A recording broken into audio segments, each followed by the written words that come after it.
नमस्कार, बहुत स्वागत है आपका। टीवी 24 देख रहे हैं। आज मैं पहुंचा हूं दंतेवाड़ा, खास कार्यक्रम की चर्चा को लेकर। मेरे साथ दंतेवाड़ा के युवा, ऊर्जावान और संवेदनशील आईएएस अधिकारी दंतेवाड़ा कलेक्टर श्री कुणाल दुधावती जुड़ रहे हैं। हम इस चर्चा में बस्तर की विकास की उम्मीदों को, संभावनाओं को लेकर बात करते हैं। बस्तर में बदलते समीकरण को की बात करते हैं। बस्तर में होने वाले विकास की बात करते हैं। इसी कड़ी में हम जगह जगह जो जितने भी कलेक्टर हैं, जितने भी आईएएस आईपीएस अधिकारी हैं, उनसे खास चर्चा का कार्यक्रम लगातार जिलों में कर रहे हैं। इसी कड़ी में दंतेवाड़ा पहुंचे हैं। सर, आपका बहुत बहुत स्वागत है। नमस्कार। सर, इस चर्चा में हम बात करेंगे दंतेवाड़ा में जो लगातार बदलाव हो रहा है। एक तरह से देखा जाए कि जो नक्सल गतिविधियां थी वो अब कम हो गई हैं, विकास की संभावनाएं वो धीरे धीरे बढ़ रही हैं। तो आप किस नजरिए से देखते हैं दंतेवाड़ा में विकास की जो रफ्तार है वो स्पीड करने को लेके? निश्चित तौर पर हमारा जो एक्सेसिबिलिटी है, पहुंच है, आज की तारीख में पूरे रेवेन्यू डिस्ट्रिक्ट दंतेवाड़ा में प्रशासन का पहुंच है। और लगातार जो क्षेत्र है उनमें चाहे रोड कंस्ट्रक्शन के काम हो, चाहे स्कूल बनाने के काम हो, आंगनबाड़ी बनाने के काम हो, स्वास्थ्य सुविधा पहुंचाने के कार्य हो, पेयजल की सुविधाएं पहुंचाने के कार्य हो, वो तीव्र गति से चल रहे हैं। नियर नैलानार योजना के अंतर्गत 2 सिक्योरिटी कैंप्स के अराउंड 10 किलोमीटर के रेडियस में 13 गाँव को चिन्हांकित किया गया, जहाँ पे मिशन मोड में ये गाँव हमारे लिए एक्सेसिबल हुए थे रिसेंट ईयर्स में, पिछले 1.5 साल के वर्ष में। और यहाँ पे मिशन मोड में लग करके चाहे स्वास्थ्य सुविधा पहुँचाने की बात हो, स्कूल हो, आंगनबाड़ी है, स्वास्थ्य केंद्र है, इन सभी को ऑपरेशनल किया गया ताकि रोड कनेक्टिविटी के जो वर्क्स हैं वो भी जिले में चारों तरफ जो जो एरिया हमारे लिए एक्सेसिबल होते जा रहे हैं वहाँ पर रोड कनेक्टिविटी के वर्क्स किए जा रहे हैं। सर, नक्सलवाद काफी यहाँ पर लंबे समय तक रहा है। 4 दशक दंतेवाड़ा इस नक्सलवाद को झेड़ा है। इसकी वजह से कई ऐसे गांव हैं जहां पर बुनियादी सुविधाएं नहीं है। अभी भी वहां के इलाके के जो ग्रामीण है वो जो मूलभूत सुविधाएं मिलना चाहिए वो नहीं मिल पाया है। अब बतौर कलेक्टर आप वहां उन सुविधाओं को, जो सरकार की महत्वाकांक्षी सुविधा योजनाएं पहुंचाने के लिए क्या काम कर रहे हैं? निश्चित तौर पे देखिएगा, दंतेवाड़ा में जैसा समय रहा और जैसी परिस्थिति रही उन्हें के अनुसार प्रशासन ने बैक 2010 के दौर से ही बात करूं तो उन परिस्थितियों को देखते हुए शिक्षा और स्वास्थ्य हमेशा प्रशासन की प्राथमिकता रहा था। और उन्हीं परिस्थितियों के अनुकूल उस समय पे जैसी आवश्यकता थी, चाहे पोटा केबिन हो, नन्हे परिंदे हो, या फिर छूलो आसमान हो, एजुकेशन सिटी के इनिशिएटिव्स हों, तो उस समय पे भी ये प्रयास किया गया था कि दंतेवाड़ा में शिक्षा की अलग जगह, विकास की अलग जगह, और उसके रिजल्ट अब हमको दिखाई भी दे रहे हैं। वर्तमान परिस्थिति में जो जो गांव हमारे लिए एक्सेसिबल हो गए हैं और जहाँ पे हमारी पहुँच है, अब तो पूरे जिले में हमारी पहुँच है, वहाँ पे विशेष तौर पे चाहे पूर्व के वर्षों में बोले तो SCA स्कीम के अंतर्गत, जिला खनिज न्यास स्कीम के अंतर्गत राज्य शासन के बजट से रोड हो, स्कूल हो, आंगनबाड़ी हो, इन सभी के काम तीव्र गति से चल रहे हैं। मैं पिछले 1 वर्ष की बात करूं तो इन गांवों के अंतर्गत 12 आंगनबाड़ी कंप्लीट किए गए हैं। टोटल 27 करोड़ के काम इन 13 गाँव में जो है, जहाँ पे पहुँच के इश्यूज थे, वो एग्जीक्यूट किए गए हैं। उसमें स्कूल के बिल्डिंग्स है, आंगनबाड़ी है, पेयजल की सुविधा है, विद्युत का विस्तार है, ये सभी किए गए हैं। मुलेर, जैसा आप लोगों ने सुशासन तिहार के टाइम पे भी आप का पूरा टीम मुलेर के विजिट में भी था, वहाँ भी आपने देखा होगा, हमसारा सबसे दूरस्थ गांव में से एक है। वहाँ पे भी बिजली की सुविधा का विस्तार हो, चाहे पेयजल की सुविधा हो, चाहे कनेक्टिविटी हो, मोबाइल कनेक्टिविटी हो, ये सारे वर्क्स वहाँ भी कंप्लीट किए गए हैं। अभी हाल फिलहाल नया सब हेल्थ सेंटर बन करके तैयार है, जिसका कि प्रारंभ करने जा रहे हैं। सर, स्वास्थ्य सुविधाओं को लेकर दंतेवाड़ा काफी पिछड़ा नजर आता है। कई ऐसे क्षेत्र हैं जहां पर हालांकि काम तो काफी होता है, लेकिन जो सुविधाएं ग्रामीणों को मिलना चाहिए वो नहीं मिल पाती है। क्योंकि बुनियादी चीज है ये स्वास्थ्य सुविधा। इन क्षेत्रों में आप के द्वारा क्या प्रयास किया जा रहा है कि स्वास्थ्य सुविधाओं का लाभ ग्रामीण को मिल पाए? देखिए, इसमें स्वास्थ्य सुविधाओं में स्टार्टिंग फ्रॉम हमारा आयुष्मान आरोग्य मंदिर, जो हेल्थ एंड वेलनेस सेंटर है, वहाँ से प्रारंभ करके PSC से PSCs का जीर्णोद्धार, PSCs में आवश्यक मूलभूत सुविधाएं, और सभी PSCs को 24/7 PSC के तौर पे क्रियान्वित करना, ये हमारी प्राथमिकता रही है और इसी के अनुरूप कार्य किया जा रहा है। जहाँ एडिशनल मैन पावर की आवश्यकता है, वहाँ एडिशनल मैन पावर जिले में उपलब्ध रिसोर्सेज के माध्यम से प्रदाय किए जा रहे हैं। CSCs का पूर्ण रूप से FRC के तौर पे क्रियान्वयन किया जाना और सीएससीज में सभी सुविधाएं उपलब्ध हो सकें। उसमें जो इंफ्रास्ट्रक्चर के लकूना थे, चाहे सीएससी कुआकोंडा की बात करें, सीएससी कटे कल्याण की बात करें, दोनों जगह नवीन भवन स्वीकृत किए गए थे। वर्तमान में निर्माण ऑलमोस्ट कंप्लीशन पे है। हम 1 महीने के अंतर्गत इन दोनों सामुदायिक स्वास्थ्य केंद्रों को इनके नवीन भवन में प्रारंभ करने जा रहे हैं। जिले में स्वास्थ्य सुविधाओं का परमानेंट विस्तार हो और उत्कृष्ट दर्जे की स्वास्थ्य सुविधाएं उपलब्ध हो सकें, उसके अंतर्गत देश में पहला मेडिकल कॉलेज है जो जिला खनिज न्यास निधि से निर्माण किया जा रहा है। 380 करोड़ रुपए की स्वीकृति जिला खनिज न्यास निधि से प्रदान की गई है ताकि जिले में मेडिकल कॉलेज का निर्माण हो सके। मेडिकल कॉलेज का टेंडर हो चुका है, सीजीएमएससी उसको कर रहा है और उसके साथ ही अगले जो शैक्षणिक वर्ष है उससे मेडिकल कॉलेज वैकल्पिक व्यवस्था के तहत हम प्रारंभ करने जा रहे हैं। इससे जो टर्शियरी सुविधाएं हैं जो मिलनी चाहिए टर्शियरी इलनेस के लिए, जिनके लिए हमको डिमरापाल मेडिकल कॉलेज पर डिपेंड रहना पड़ता था और कहीं ना कहीं एम्बुलेंस सर्विसेज भी उससे थोड़ी स्ट्रेच आउट होती थी, तो हमारा जिले का अपना मेडिकल कॉलेज होगा तो हमारा मैन पावर में भी वृद्धि होगा और आने वाले समय में हमारे जो क्षेत्र के और जिले के वासी हैं, हमारे आदिवासी भाई बहन हैं, उनको जिले के अंतर्गत ही टर्शियरी मेडिकल केयर उपलब्ध हो सकेगा। इससे एक तरफ जहां मैन पावर का जो प्रॉब्लम है वो भी दूर होगा और दूसरी तरफ सुविधाओं का, स्वास्थ्य सुविधाओं का विशेष विस्तार दंतेवाड़ा जिले के अंतर्गत होगा। सर, शिक्षा के क्षेत्र में दंतेवाड़ा ने काफी नाम कमाया है। पहले से ही कई ऐसे इंफ्रास्ट्रक्चर है जहाँ पर शिक्षा के जो है वहाँ अलग जगह जा रही है।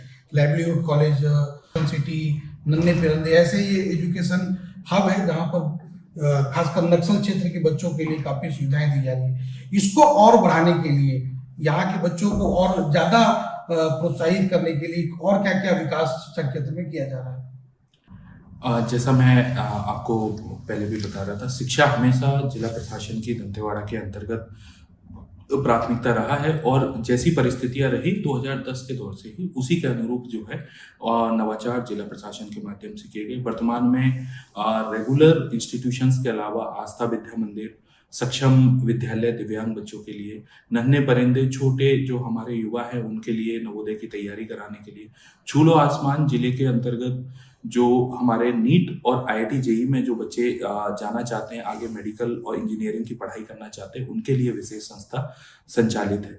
और पोटा केविन जो कि उस समय पे टेम्परेरी व्यवस्था के तहत प्रारंभ किए गए थे, उसमें भी आज की तारीख में अगर बात करूं तो लगभग 10,000 बच्चे हमारे पोटा केविन में पढ़ रहे हैं, जिसमें सुकमा के भी बच्चे हैं, बस्तर के भी बच्चे हैं और दंतेवाड़ा के बच्चे हैं। दंतेवाड़ा का जो एजुकेशन का मॉडल है, हमारे लगभग 55% बच्चे रेजिडेंशियल एजुकेशन प्राप्त कर रहे हैं, वो हॉस्टल, आश्रम, छात्रावासों में रहते हैं और स्कूलों में प्राप्त कर रहे हैं।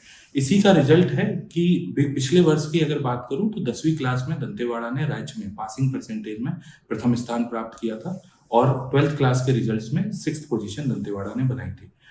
हमारा जो छूलो आसमान है उसकी 10 वर्ष की मेहनत का ये प्रतीक है कि इस वर्ष 8 बच्चे हमारे ऐसे थे जो मेडिकल कॉलेजेस में, देश के विभिन्न मेडिकल कॉलेजेस में एमबीबीएस के एग्जाम में अपना एडमिशन प्राप्त कर सके हैं।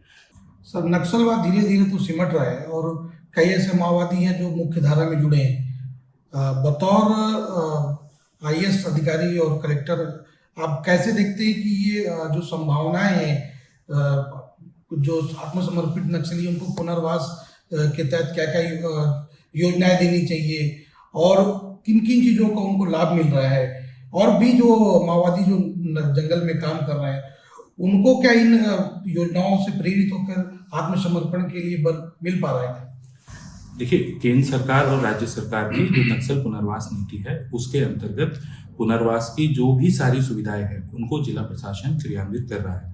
इसके अंतर्गत कोई भी व्यक्ति अगर नक्सली है और वो आत्मसमर्पण करते हैं तो उनके रैंक के अनुसार जो राशि प्रदाय करनी है वो इमीडिएटली प्रदाय की जाती है। पुनः उनका समाज के अंतर्गत पुनर्वास हो, इसके लिए प्रधानमंत्री आवास सभी को स्वीकृत किए जा रहे हैं।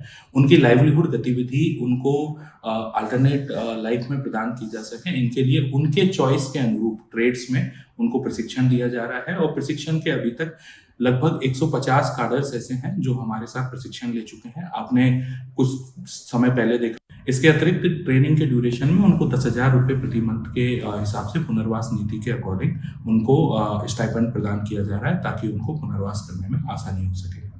सर और दंतेवाड़ा आपने एक चीज और बताना चाहूंगा, आपने देखा होगा पूर्व के वर्षों में, पूर्व के कुछ महीनों में जोड़ियावाड़म गांव के अंतर्गत सरेंडर्ड जो काडर हैं उनके लिए प्रधानमंत्री आवास योजना के अंतर्गत विशेष कॉलोनी का निर्माण किया जा रहा है, जहां पे कि उनको पुनर्वास के लिए जिनको अपने मूल गांव में सिक्योरिटी थ्रेट है या फिर जिनका अपने मूल गांव में पुनर्वास संभव नहीं हो पा रहा है, उनके लिए शहर से लगे हुए जस्ट 2 किलोमीटर की दूरी पे जो झोड़ियावाड़म गांव है वहां पे विशेष कॉलोनी का निर्माण किया जा रहा है ताकि उनका पुनर्वास हो सके। बिल्कुल सर, आपकी जो योजनाएं हैं उनका लाभ तो आत्मसमर्पित नक्सलियों को मिल रहा है। सर पर्यटन की अपार संभावनाएं खासकर दक्षिण बस्तर के इलाकों में है और माँ दंतेश्वरी का ये आराध्य धाम भी है। उसको लेकर इसके पहले के भी अधिकारियों ने और जन प्रतिनिधियों ने काफी काम किया है। आने वाले समय में बतौर कलेक्टर आप इसमें और क्या बढ़ोतरी करना चाहते हैं, क्योंकि कई ऐसे पर्यटन क्षेत्र हैं जो अभी भी जहां पर पर्यटक जो अब तक पहुंच नहीं पाते, उन क्षेत्रों के विकास के लिए क्या योजनाएं हैं? पर्यटन के क्षेत्रों के लिए निश्चित तौर पे ये हमारी प्राथमिकता में है। पर्यटन एक ऐसा इंडस्ट्री है जिसके अंतर्गत लोगों को अपने ही क्षेत्र में अपने ही स्थान पे रोजगार के अवसर प्राप्त हो सकते हैं। पर्यटन को राज्य शासन ने उद्योग नीति के तहत उद्योग का भी दर्जा दिया है। इससे लोगों को लोन मिलना, उनको पर्यटन के लिए आसानी से शासन की नीति में सब्सिडी मिलना, ये आसान हो गया है। पर्यटन में जिले में अपार संभावनाएं हैं, चाहे हमारा क्योंकि धार्मिक नगरी भी है, दंतेश्वरी टेम्पल है, बारसूर का धार्मिक शहर है, नेचुरल जो हमारे फीचर्स हैं उनके लिए भी दंतेवाड़ा जाना जाता है। चाहे डोलकाल गणेश की बात करें या फिर आपका सातधार की बात करें, पूरे तौर पे हमारे पास अपार संभावनाएं हैं। चाहे वाटरफॉल्स हैं, चाहे हिली फीचर्स हैं, चाहे कुमारराज डैम हो, हमारा बारसूर का जो है तालाब हो, इसके माध्यम से टूरिज्म का विस्तार हम करने जा रहे हैं।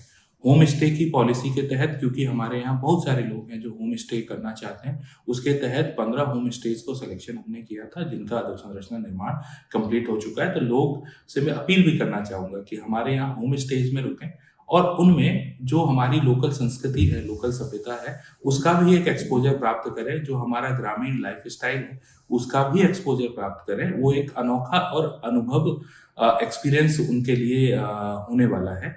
ढोलकाल गणेश के अंतर्गत हम ट्रैकिंग की पूरी सुविधाएं जो है वहाँ पे विस्तार करने जा रहे हैं। सामने ही एक नवीन टेंट सिटी आ रहा है जिसके माध्यम से लोगों को वहाँ रुकने की भी सुविधा प्राप्त हो सकेगी और थोड़ा एक अनुकूल माहौल बन सकेगा। वहीं पे एडवेंचर स्पोर्ट्स अकेडमी भी आ रहा है ताकि एयर एडवेंचर जो स्पोर्ट्स हैं उनको प्रारंभ किया जा सके। बारसूर तालाब में आपने देखा होगा जिपलाइन प्रारंभ हो चुका है, बोटिंग की सुविधाएं जो है वो भी प्रारंभ हो चुकी हैं। हंदावाड़ा वाटरफॉल हालांकि नारायणपुर जिले में आता है, लेकिन उसका एक्सेसिबिलिटी तुमरीगुंडा की तरफ से, चेरपाल तुमरीगुंडा से दंतेवाड़ा की तरफ से है। तो वहां पे भी चेरपाल तुमरीगुंडा जो सड़क है उसका निर्माण भी तीव्र गति से चल रहा है। तो मुझे लगता है कि इस वर्किंग सीजन में हम उसको भी एक्सेसिबल कर पाएंगे। इसके साथ ही मलंगीर वाटरफॉल है, उसके लिए भी हम निरंतर प्रयास कर रहे हैं कि उसका भी एक्सेस जो है उसको सुधारा जा सके और एक ट्रेल के तौर पे उसको डेवलप किया जा सके।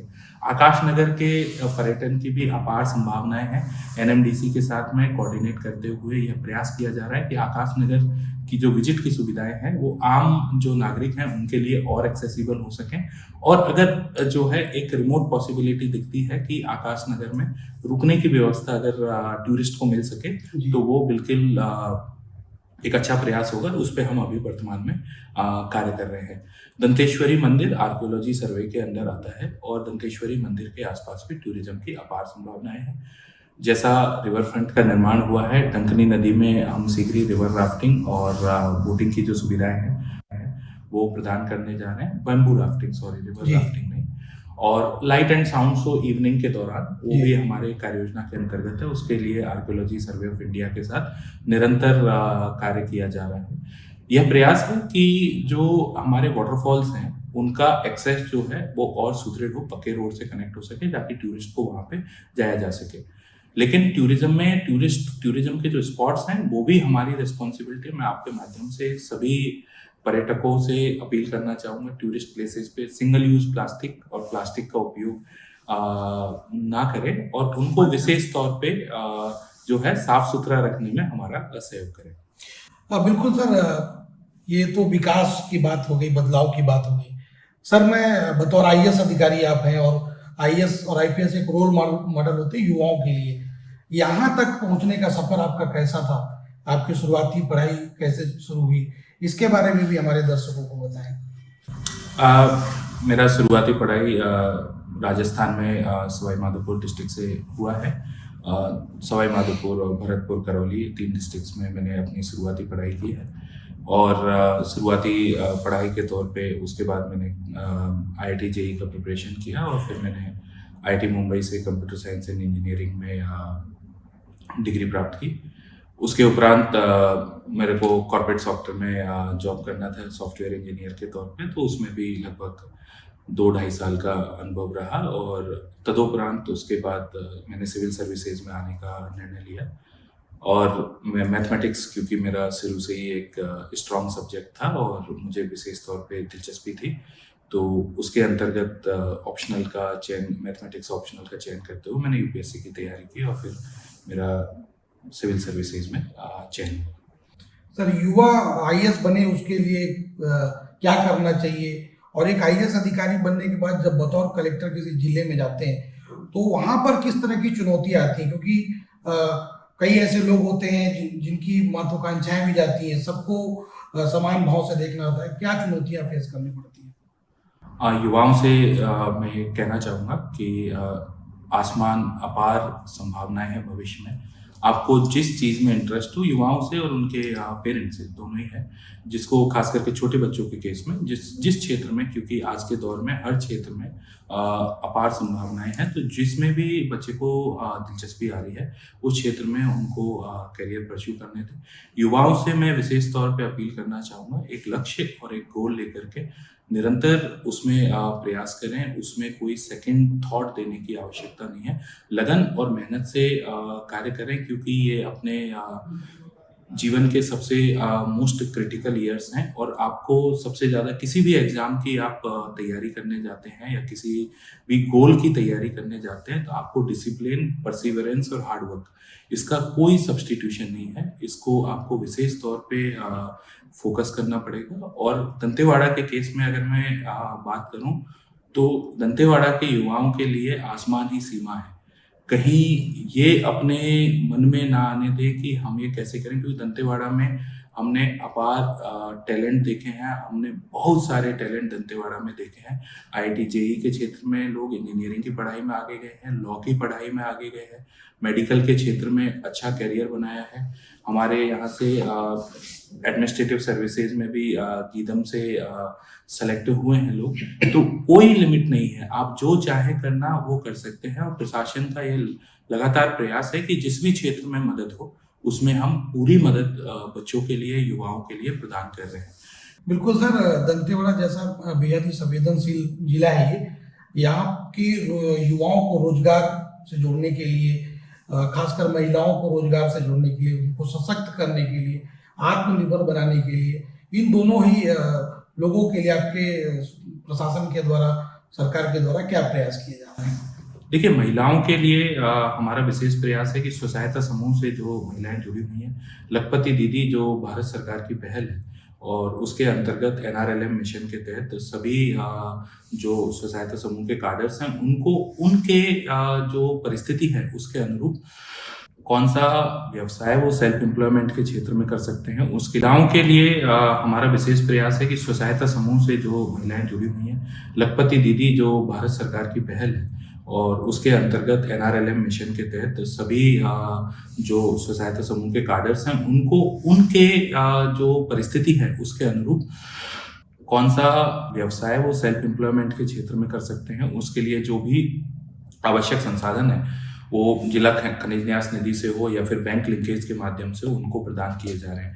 महिलाओं ने हमारे यहाँ बहुत अच्छे शॉप्स की अगर बात करूं तो मनिहारी शॉप्स चल रहे हैं। टूरिज्म के सेक्टर में अगर बारसूर में बोटिंग एक्टिविटीज़ हैं वो भी महिलाओं के द्वारा संचालित हैं।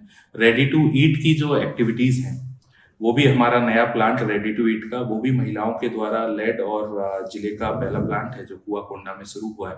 तो महिलाएं उद्योग में आगे आ रही हैं, और ना सिर्फ लघु उद्योग बल्कि अब दीर्घ उद्योग की तरफ भी जो है महिला स्व सहायता समूह बढ़ रहे हैं। जो गतिविधि हमारे यहाँ संचालित हो रही है जिले में लखपति दीदी के माध्यम से, जी। तो उसका एक बुकलेट भी बना है और जो टारगेट है उससे अधिक ही दीदियाँ जो है लखपति दीदी की तरफ अग्रसर हो रही हैं। लघु वनोपज प्रसंस्करण एक ऐसी चीज़ है जिसमें जिले में अपार संभावनाएं हैं। अभी हम उससे हमारे जो स्व सहायता समूह है उनको जोड़ने का प्रयास कर रहे हैं। युवाओं के लिए चाहे शॉर्ट टर्म स्किलिंग हो या फिर लॉन्ग टर्म स्किलिंग हो, लॉन्ग टर्म स्किलिंग की अगर बात करूं तो हमारे सीपेट के माध्यम से अपोलो यूनिवर्सिटी एनएमडीसी सीएसआर के माध्यम से युवाओं को लॉन्ग टर्म स्किलिंग के लिए भेजा गया है। शॉर्ट टर्म स्किलिंग के लिए लाइवलीहुड कॉलेज में हमारे इंडस्ट्री पार्टनर्स के माध्यम से, क्योंकि वो स्किल प्रदान करना है जो कि इंडस्ट्री के लिए रिलेवेंट हो। हमने स्किलिंग कर दिया लेकिन उसके बाद इंडस्ट्री में अगर हायर नहीं हो पा रहे हैं, इंडस्ट्री और अकेडमिया के बीच में गैप है, तो वो उसमें फिर रोजगार मिलने में समस्या होता है। तो इंडस्ट्री के माध्यम से हम ट्रेनिंग प्रदान करने का लाइवलीहुड कॉलेज में एक मॉडल बना रहे हैं और इससे जितने युवा जो यहाँ पे हमारे यहाँ स्किलिंग होंगे उनको सीधा इंडस्ट्री में जॉब मिलने में किसी भी प्रकार की समस्याएं नहीं होंगी। जो लोकल लेवल पे सेल्फ एम्प्लॉयमेंट की बात है उसके लिए भी निरंतर प्रयास किया जा रहा है। टूरिज्म में हम इसलिए होटल्स है, हॉस्पिटैलिटी है, होम स्टेज हैं, ट्रांसपोर्ट सर्विसेज हैं, गाइड के सर्विसेज हैं, ये सब कोर्सेज पे विशेष फोकस किया जा रहा है क्योंकि इसमें हमको हमारे जिले की जो परिस्थिति है उसमें लोकल एम्प्लॉयमेंट जो है वो आसानी से प्राप्त हो सकेगा। साथ ही साथ इंडस्ट्री के विस्तार के लिए खास करके जिले के जो वासी हैं उनके जो सेल्फ एम्प्लॉयमेंट के और इंडस्ट्री उनके द्वारा जो उद्योग लगाए जा सकते हैं उसके लिए हम स्टार्टअप दंतेवाड़ा अभी कार्यक्रम नवंबर माह में करने जा रहे हैं, जिससे युवाओं में ये कॉन्फिडेंस रहे कि वो स्टार्टअप करने में सक्षम है और उनके जो आइडियाज हैं उनको प्रोफेशनली मदद करके उनके स्टार्टअप्स को, उनके जो सेल्फ एम्प्लॉयमेंट के उद्योग लगाने के आइडियाज हैं उनको आगे बढ़ाया जा सके, इसे किया जा रहा है। बिल्कुल सर, अभी रिसेंट में कुछ महीने पहले दंतेवाड़ा बाढ़ से प्रभावित हुआ था। कई ऐसे इलाके थे जहाँ पर बाढ़ ने काफ़ी तबाही मचाई थी। अब आपके द्वारा उन क्षेत्रों का रीडेवलपमेंट करने के लिए कई ऐसे घर थे जो पूरी तरह से टूट चुके थे, उनके लिए क्या प्रयास किया जा रहा है? उनको पुनर्स्थापित करने के लिए क्या काम किया जा रहा है? देखिए, अगस्त के माह में बाढ़ से दंतेवाड़ा जिला प्रभावित हुआ था। पर्टिकुलरली जो डंकनी नदी के किनारे पे गांव बसे हुए हैं, इंद्रावती के किनारे पे जो गांव बसे हुए थे, बहुत ही हैवी रेनफॉल एक दिन में रिकॉर्ड किया गया, जिसके कारण जो नदी के तट के एरियाज थे उनमें नेचुरल तौर पे नुकसान हुए हैं। उसके लिए तत्काल जिन लोगों के आंशिक क्षति, पूर्ण क्षति और फसल क्षति के प्रकरण थे उनको 7 दिवस के अंतर्गत शासन के नियम अनुसार आरबीसी 6(4) के अनुसार मुआवजा प्रदान किया गया।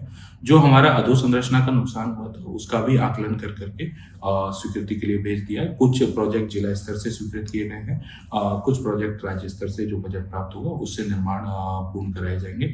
यह प्रयास है कि इन क्षेत्रों में लॉन्ग टर्म भविष्य में इस तरह का कोई नुकसान ना हो, उसके लिए भी कदम जो उठाने हैं उस पर कार्य कर रहे हैं। चाहे वो नदी तटबॉल के निर्माण हो या फिर कुछ जगह में जो शिफ्टिंग की बात है, कुछ एनक्रोचमेंट्स है उनको शिफ्ट करने की बात हो, उन पे भी हम निरंतर कार्य कर रहे हैं।